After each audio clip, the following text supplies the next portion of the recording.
le nouveau classement FIFA catégorie football et beach soccer et puis les lions locaux. Voilà entre autres les sujets auxquels on va s'atteler à discuter dans ce numéro. Bienvenue à bord du Mondial Foot. Tout d'abord, le ballon rond.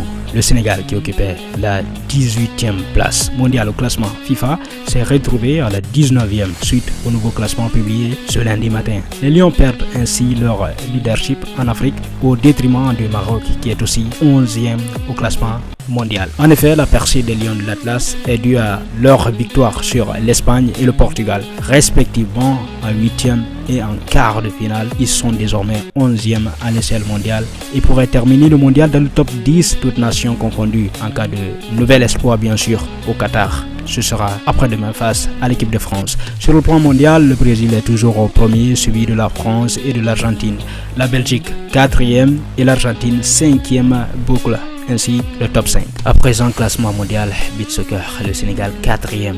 Beach Soccer World Rate, l'organisme de développement du football de plage dans le monde, a délivré le 9 décembre dernier le nouveau classement mondial de la discipline, c'est-à-dire le beach soccer. Le Sénégal, champion d'Afrique et demi-finaliste du dernier mondial, se classe ainsi 4e, gagnant une place au classement. Cette percée du Sénégal s'explique bien sûr par sa bonne performance lors de sa participation à la première édition bien sûr de la Coupe intercontinentale à Dubaï, mais aussi également son 7e titre de champion d'Afrique décroché au mois d'octobre dernier au Mozambique. À la tête du classement se retrouve le Portugal, suivi de la Russie et du Brésil. Le Sénégal dévance là des grands pays de beach soccer comme l'Espagne, l'Italie et le Japon. Excellent boulot. Maintenant, c'est le retour au bercail.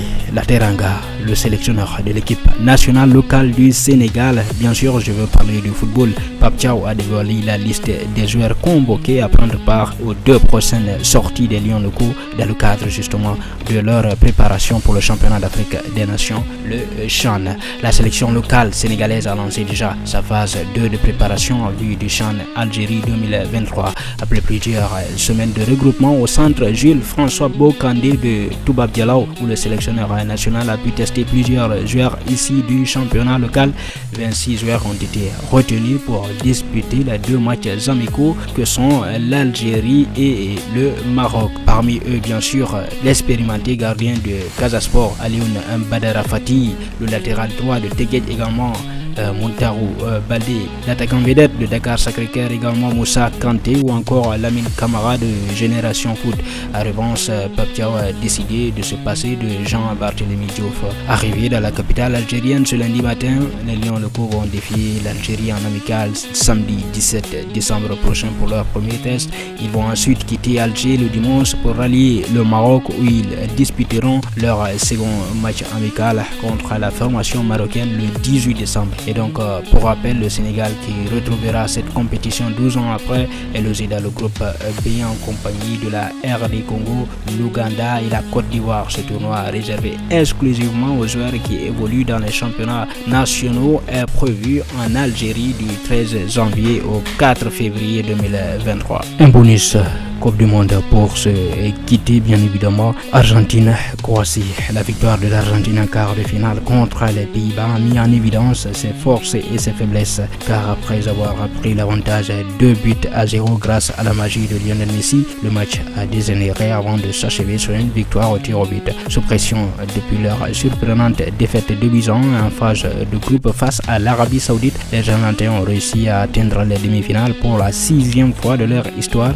grâce à Messi et à Emiliano Martinez. Bien sûr, il faut le dire, le gardien de but qui arrête les pénaltys. Quand l'Albiceleste va aussi loin, elle a l'habitude de continuer car elle n'a jamais manqué d'atteindre la finale après avoir atteint le dernier carré. Et en tant que championne en titre de la Copa América, elle est une adversaire redoutable. Avec une seule défaite lors de leurs 41 derniers matchs, les hommes de Lionel Scaloni ne sont qu'à un match d'une 6e finale de Coupe du Monde. Probablement la dernière chance pour Messi de remporter le plus grand trophée du football et auront ainsi la chance d'être acclamé par des milliers de supporters argentins passionnés à Lusail. De l'autre côté, La Croatie, elle est finaliste et il y a 4 ans. Elle a également brisé le cœur des Brésiliens en battant les Sud-Américains au tir au but après avoir fait un match nul un but partout pour atteindre sa 3e demi-finale de Coupe du Monde. Prouvant encore une fois de plus sa capacité à tenir la distance, la Croatie a remporté 5 de ses 6 derniers matchs à élimination directe de la Coupe du Monde après prolongation, dont